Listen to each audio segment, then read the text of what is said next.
प्रायोजक हैं cancer healer centre, a new beginning.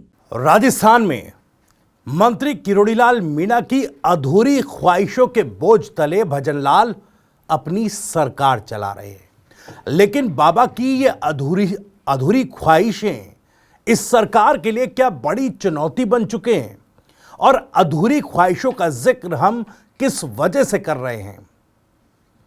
आज किन सवालों पर या किन सवालों के जवाब हम टटोलने की कोशिश करेंगे, सबसे पहले आपको वो बता दें। दरअसल पहला सवाल यह है कि बाबा किरोड़ी के नए दांव पर क्या राजस्थान में नई सियासत होने जा रही है। अभी तक जहां देखा जाए तो पूर्व की सरकार से लेकर सत्ता परिवर्तन तक बीजेपी और कांग्रेस आमने सामने खड़ी नजर आया करती थी। कांग्रेस में अंतर्कलह का जिक्र हमेशा होता था, लेकिन कांग्रेस भी उसे लगातार टालते रही और आखिरकार जाकर विपक्ष में बैठ गई। अब बीजेपी के भीतर भी कुछ इसी तरह की स्थिति बनी हुई है। बाबा किरोड़ी हैं, उनके लगातार दिए जा रहे बयान हैं और सरकार की फजीहत है। अब क्या बाबा किरोड़ी के नए दांव पर प्रदेश में नई सियासत भी पनपेगी, ये एक सवाल। दूसरा सवाल, क्या भजनलाल सरकार से अभी टली नहीं है फोन टैपिंग की आफत। दरअसल जिस तरह से बीते दिनों मंत्री किरोड़ीलाल मीणा ने फोन टैपिंग का जिक्र करके राजस्थान की सियासत में हड़कंप मचा दिया, आनन फानन में सरकार की तरफ से इस पर डैमेज कंट्रोल किया गया, नोटिस बाबा किरोड़ी को जारी किया गया। इन तमाम चीजों के बीच ऐसा लगा कि जितना रायता समेटने की कोशिश भजनलाल सरकार ने की उतनी काफी नहीं है। अभी और सियासी रायता फैलने की गुंजाइश है। सवाल यही है कि क्या अभी आफत भजनलाल सरकार से टली नहीं है। तीसरा सवाल, अधूरी ख्वाहिश से क्या किरोड़ी मीणा आहत हो गए। अब आहत हुए हैं तो इसका असर राजस्थान की सरकार पर भी दिखेगा क्या, यह भी एक सवाल है। और चौथा सवाल, बजट सत्र में फिर होगी हंगामे की सियासत। इन तमाम मुद्दों को लेकर क्या बजट सत्र एक बार फिर हंगामे की भेंट चढ़ जाएगा। बीते सत्र में भी विपक्ष के आरोपों, सवालों और हंगामे के बीच सदन की जो कार्रवाई है वो सुचारू रूप से नहीं चल पाई थी। विधायक मुकेश भाकर का निलंबन तक हुआ था। अब इस बार बजट सत्र कैसा होगा, क्योंकि देखिए 2 दिन बाद दिया कुमारी को भजनलाल सरकार का दूसरा बजट पेश करना है, तो क्या वाकई एक बार फिर इस सत्र में भी हंगामे की सियासत देखने को मिलेगी। इन्हीं सवालों के जवाब आज टटोलने की कोशिश हम करेंगे। आगे बढ़ें उससे पहले आपको बता दें कि राजस्थान की राजनीति, उसके सटीक विश्लेषण और अंदर की खबरें दिखाने वाला स्पेशल शो इनसाइड स्टोरी के साथ मैं हूं भविष्य त्यागी। और राजस्थान में जैसे ही फोन टैपिंग का जिक्र कर एक तरह से सियासी एटम बम बाबा किरोड़ी ने फोड़ दिया, तो पूर्व की गहलोत सरकार में हुई फोन टैपिंग से लेकर के तमाम मुद्दे सियासत में उछाले जाने लगे और इसकी चपेट में पूर्व मुख्यमंत्री अशोक गहलोत भी आ गए। हालांकि अशोक गहलोत का जिक्र थोड़ा सा अलहदा करेंगे, क्योंकि इस मुद्दे पर तो वो भजनलाल सरकार से सुर मिलाते नजर आ रहे हैं।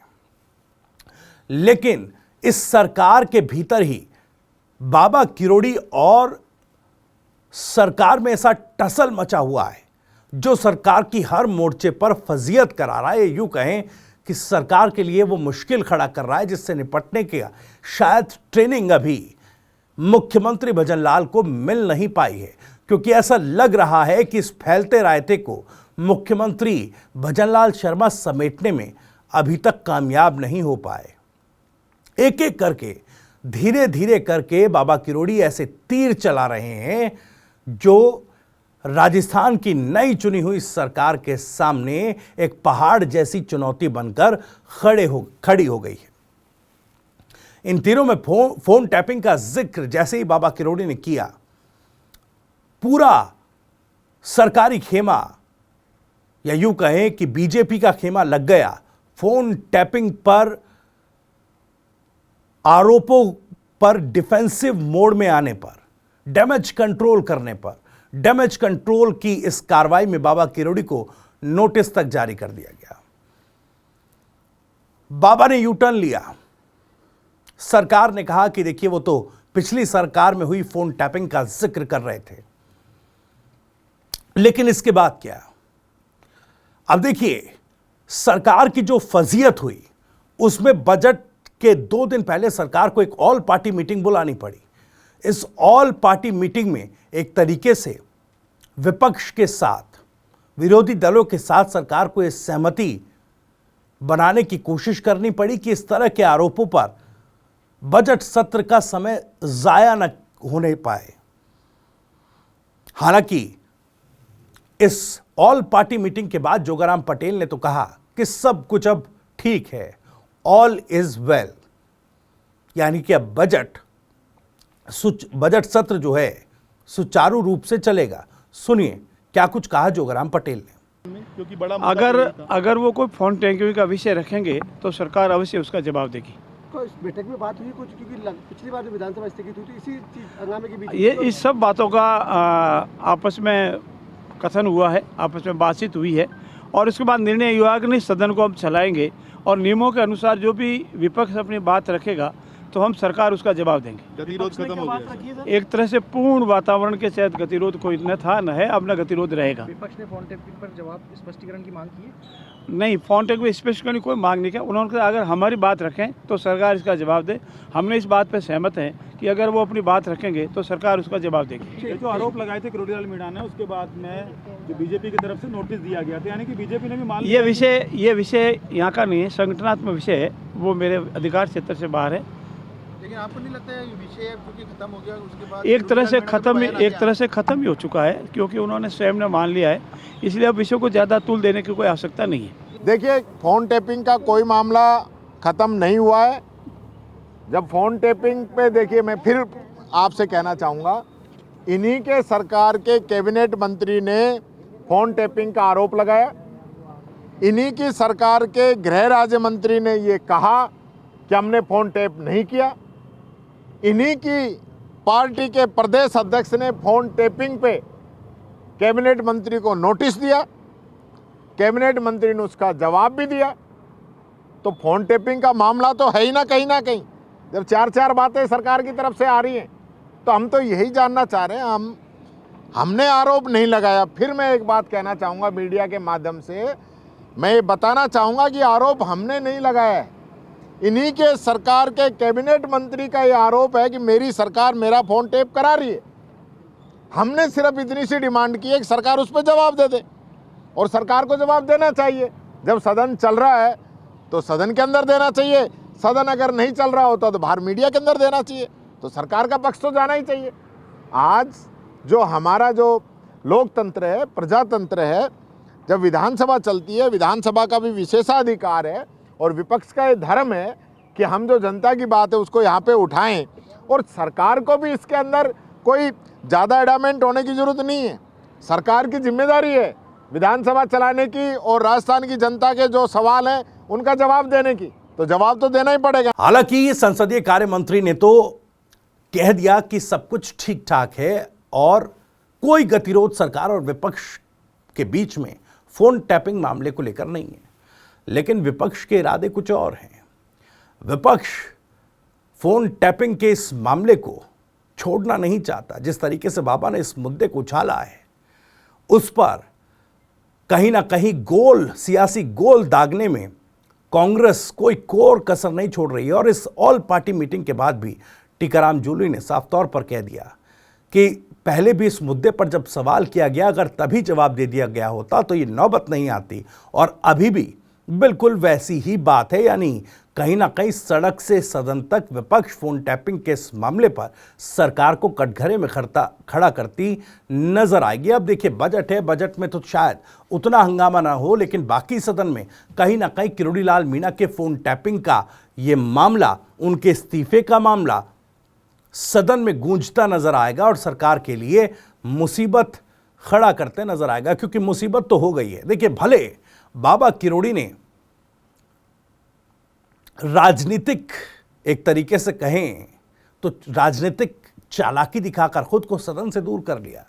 स्पीकर से सदन से अनुपस्थित रहने की स्वीकृति लेकर इस पूरे राजनीतिक विवाद को खड़ा करके उस राजनीतिक विवाद से बाबा किरोड़ी बाहर आ गए। लेकिन अब यह टसल सरकार और विपक्ष के बीच का है, जिसमें कहीं ना कहीं बाबा किरोड़ी बाहर से ही एक तरीके से कहा जाए तो मजे लेना चाहते हैं। हालांकि एक तरफ तो यह कहा जा रहा है कि बाबा किरोड़ी पर दबाव की राजनीति सरकार ने की, अपने ही मंत्री पर दबाव बनाया कि अपना जो बयान है उस पर खेद प्रकट करें। बाबा ने भी कहा कि देखिए मुझे गलत इनपुट मिला और इस वजह से मैंने ये बयान दिया। लेकिन बाबा ने एक तीर और छोड़ दिया। करौली में एक कार्यक्रम में शामिल होकर बाबा ने एक संबोधन में कह दिया कि मैं विधायक बना, सांसद बना, मंत्री बना, अब मुख्यमंत्री बनने की ख्वाहिश अधूरी रह गई है और ये ख्वाहिश कभी कभी परेशान करती है। यानी जो फोन टैपिंग और इससे जुड़ा विवाद राजस्थान की राजनीति में सरकार को परेशान कर रहा था, उस परेशानी का डबल डोज अपने इस बयान के जरिए बाबा किरोड़ी ने दे दिया है। अब इस डोज का असर राजस्थान की सरकार पर कितना होगा और ये डोज राजस्थान सरकार के लिए कितना चुनौती खड़ा करेगी, ये भी तो सवाल है।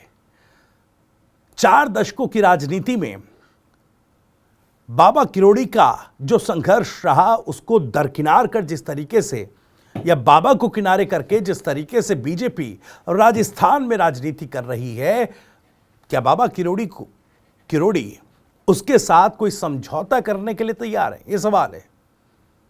क्योंकि जिस तरह से धीरे धीरे कर एक एक बाण सियासी तौर पर बाबा अपनी ही सरकार पर चला रहे हैं, वो कहीं ना कहीं धीरे धीरे सरकार पर चोट करता नजर आ रहा है। और ये धीरे धीरे ये जो आहिस्ता ये जो हल्के हल्के झटके बाबा दे रहे हैं, इससे एक डीप इंपैक्ट राजस्थान की सरकार मुख्यमंत्री भजनलाल की इमेज पर पड़ेगा। सीधे तौर पर दिल्ली तक यह संकेत जाएगा कि मुख्यमंत्री भजनलाल शर्मा सब कुछ कंट्रोल करने में कामयाब नहीं हो पा रहे हैं और बाबा कहीं ना कहीं जिस तरह का रुख अख्तियार किए हुए हैं उसमें साफ तौर पर यह है कि बाबा आर पार की लड़ाई के मूड में तो है, लेकिन खुलकर अभी सामने नहीं आना चाहते। और इसकी वजह एक सीधी है, अभी ना कोई चुनाव है, न किसी तरह की चुनावी अग्नि परीक्षा की खुली बगावत लेकर के पार्टी से एक बड़ा झटका दिया जा सके या खुद को, पार्टी को भले बड़ा झटका ना दे, खुद को साबित करने का अभी वो समय नहीं है। इसलिए बाबा धीरे धीरे अपने सियासत के तीर चला रहे हैं, धीरे धीरे वो जख्म सरकार को दे रहे हैं, शायद जिसका अंदाजा अभी मुख्यमंत्री भजनलाल शर्मा को नहीं है। खैर, बजट सत्र में हंगामे के आसार हैं। जोगाराम पटेल कह रहे हैं कि गतिरोध खत्म हो चुका है और टीकाराम जूली ये मानने को तैयार नहीं है। इसका मतलब साफ है कि एक बार फिर से राजस्थान के विधानसभा में फोन टैपिंग जैसे मुद्दे पर सियासी हंगामा होना तय है। सियासी हंगामा कांग्रेस खेमे से भी होगा, क्योंकि पूर्व मुख्यमंत्री अशोक गहलोत ने साफ कहा कि राजस्थान में फोन टैपिंग जैसा कोई मुद्दा ही नहीं है। जिस तरह से पूर्व की सरकार में गजेंद्र सिंह शेखावत और उनके बीच फोन टैपिंग को लेकर विवाद रहा, ठीक उसी तरह से मनगढ़ंत एक फोन टैपिंग का यह आरोप लगा दिया गया। मुख्यमंत्री को चाहिए कि वो इस पर स्पष्टीकरण दे। यानी देखिए, अशोक गहलोत ने भी दो तरफा एक तरीके से कहा जाए तो तीर चला है। अब ये दो तरफा तीर कौन कौन से निशाने भेदता नजर आएगा, ये आने वाला वक्त बताएगा। और इसी सवाल के साथ इनसाइड स्टोरी में इतना ही। जानकारी और वीडियो पसंद आया तो वीडियो को लाइक करें, ज़्यादा से ज़्यादा शेयर करें। आप भी इस मसले पर कुछ कहना चाहते हैं तो कमेंट बॉक्स आपके लिए खुला हुआ है। और राजस्थान से जुड़ी और भी तमाम खबरों को सबसे पहले जानने के लिए सब्सक्राइब जरूर कर लीजिए। TV9 राजस्थान। नमस्कार। प्रायोजक हैं cancer healer centre, a new beginning.